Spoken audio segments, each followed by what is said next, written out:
Yeah, new music. And here we are, ladies and gentlemen, in the top right-hand corner of Whirlwinds. We have our pink Zerg player from Acer in all caps with the have fun, good luck. It is Bly shouting at his opponent over here in the top left-hand corner.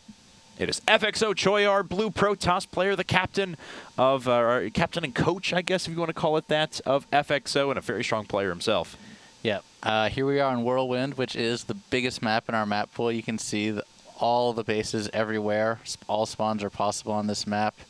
And, you know, Whirlwind is the second map for everyone in the league, so there's going to be a lot of preparation on this. I really think this is a good map for Zerg in general. Most of the bases are pretty easy to hold. It's a good 3-base map for most races, but obviously Zerg is the race that loves to get to 3-base quickly. Yep. And even though, you know, you can spawn close positions, it's a relatively long close position, so it's not really that big a deal. And everyone scouts clockwise, so Bly will actually find his opponent last. This is just the way things are. Everyone scouts clockwise. I'm not really sure why. Choya will get in to see his opponent immediately, though. It'll give him a pretty good read on what's going on. Of course, I wouldn't expect anything too out of the ordinary here. Pool, and then eventually into a couple of hatches for Bly, as he does check down at the bottom right. Won't find his opponent, but will eventually get over there with that Overlord.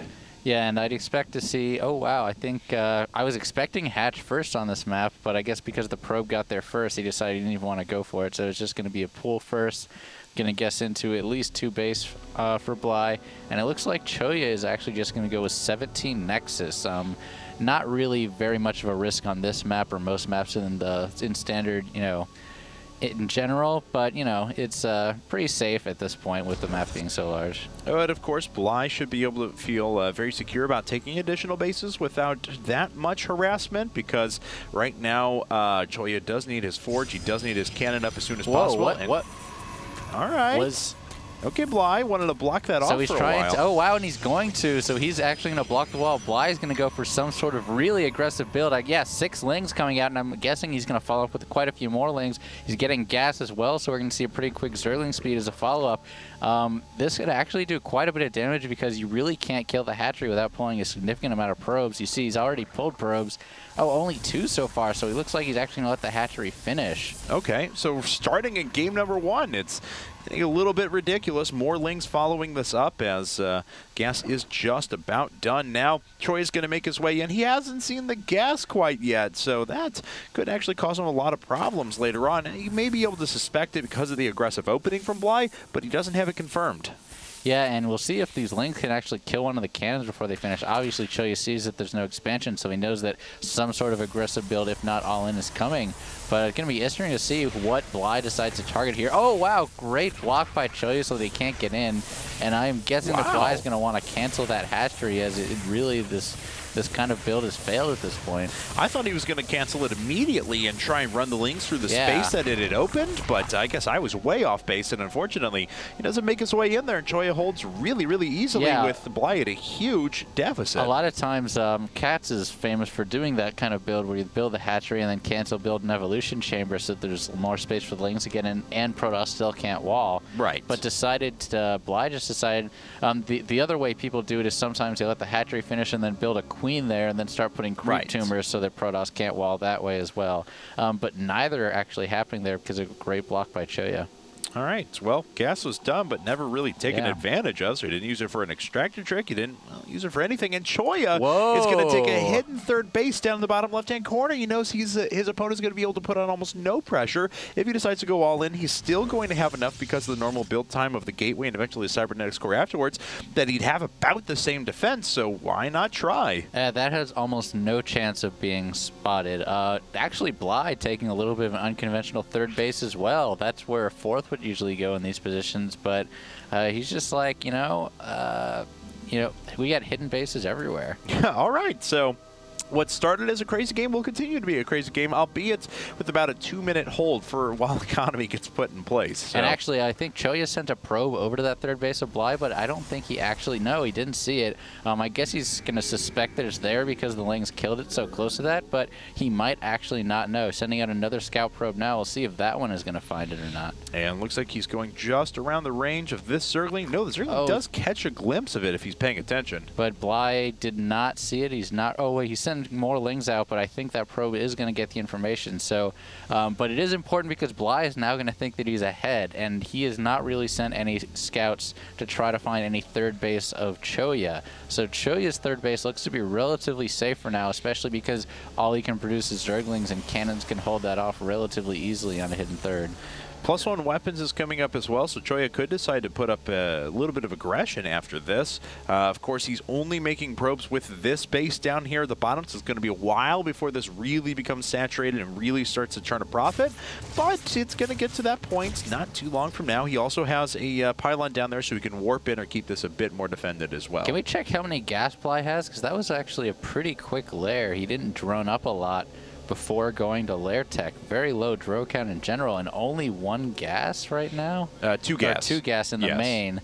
So this doesn't look like mutas. I'm really kind of curious as to what Bly is going for this. Usually you wouldn't see a lair tech that fast unless it was something like Fast Spire or Nidus, or maybe some kind of a quick roach aggression, but he doesn't even have a roach warren down yet, if I'm not mistaken. I suppose it, well, let's go ahead and take a look here. It could be, I mean, it almost looks like the ZBZ Spire build, where you go for 2 gas and then into 4 gas as your layer's coming up, but, so we'll see if he does that. He did still have a little bit of gas saved up. There is a macro hatch, so yeah, that looks like a Ling build, and that looks like kind of a muta build.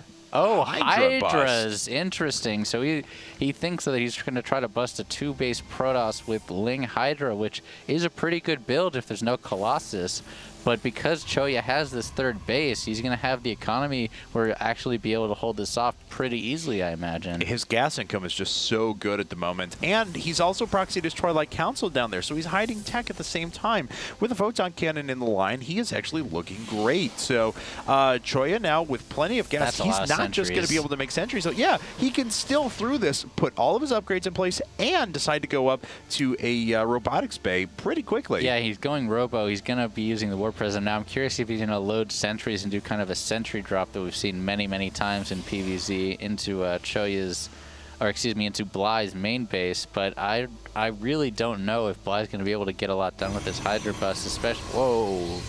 All of the gateways. All of the gateways. That's actually 10 of them. 10 gates, which is very feasible to have on 3 base. Oh, wow, and Choya's actually going for DTs. Yeah, I saw the Dark Shrine coming up, but I didn't see where it was at. Okay, there it is, behind the mineral line. Didn't know if he was going to decide to proxy that as well. Bly is starting to get a bit more... you think he's getting suspicious here? Yes. Because he hasn't seen anything from Choya's base yet, for the most part. Well, with so many upgrades coming in, of course, Choya's a little bit short on supply where he would normally be. Bly just kind of at that because he's invested aggressively into tech and decided to, and it obviously had his economy set back so far by not expanding early in this game, but what a crazy situation we found ourselves in. Yeah, and I think Choya's going to be a little disappointed when this Warp Prism comes in and sees Hydras attacking it. He will definitely not expect that. And this Warp Prism, if he manages to spot the Hydras in time, okay, yeah, now he realizes dropping sentries is not going to get anything done. And I'd expect we were exactly immediately Robo Bay in response to that. It was either that or going to be a High Templar. So very good reaction by Choya. Yeah, it had to be though. So now that the Dark Shrine is done, he can start to warp in some DTs over here if he wants. And he actually does have 2 DTs on the way. Let's see what's up for detection. Nothing yet. He does have an Evo chamber, but I don't think he's made an Overseer yet. And he obviously does have layer tech, so he can move into Overseers if he wants, but as we can see from the units tab, none are on the field. And here come DTs, not just DTs, but with +2 upgrades, they can cleave. Oh, and he is going for the hatchery. Very, very smart. Even if the Overseer gets out in time, this hatchery will probably be done before he can, and that's going to set Bly back a lot. Yep, bye-bye. That's DPS is just way too high, and the Overseer is popping up, so it looks like a couple of the DTs will go down. Oh. 1 falls, and that's it. That is a great investment. Yeah, and because considering Choya is actually ahead in workers right now, he is in great... Oh, wow. Okay, well, that is awfully aggressive. Choya now putting on the hurt. A lot of Zealots are making the way onto the field. He's killing tech as well. He's continuing to drop... Oh, he's got to watch out for that Warp Prism, actually. That may put a temporary stop to this. But the sentries have so much energy. I don't know if it's going to matter. There's no way for him to kill those sentries, and the drones can't get out, too. He's going to lose Lair. He's going to lose Spire. He's going to lose Hydra Den, and he's making Mutalisk just now. I am really hurting for Bly in this situation. Yeah, things are not looking good for him. The Hydralisk Den is going to fall momentarily. There it goes. All of the tech has been erased. He doesn't need to take out the spawning pool, and we don't even see Lair for a while. Ooh, that's really sloppy by Choya. He's going to let him in, and he could have killed the spawning pool as well to prevent him from reteching the Lair. Let's see if he gets it anyway. He realizes he needs to hit the spawning pool before all the Zealots die. Yeah, so it's down to 600, 500, 400. Wow, okay, +2 Zealots can kill things really quickly, and even with all those units around, he gets the spawning pool on top of it. Ventral Sacs being researched, Nuitized Carapace was finished up, so he's planning to drop here, but Bly just now reestablished his base down in the bottom right-hand corner. He's down by 20 workers to his opponent. He's down in almost every conceivable category, and it's really Choya's game to lose from here on out. Yeah, and now Choya, he's got the Death Ball assembled. He's got Colossus range, another Colossus just popped. He has Blink, +3 is about to finish, +2 is almost finished.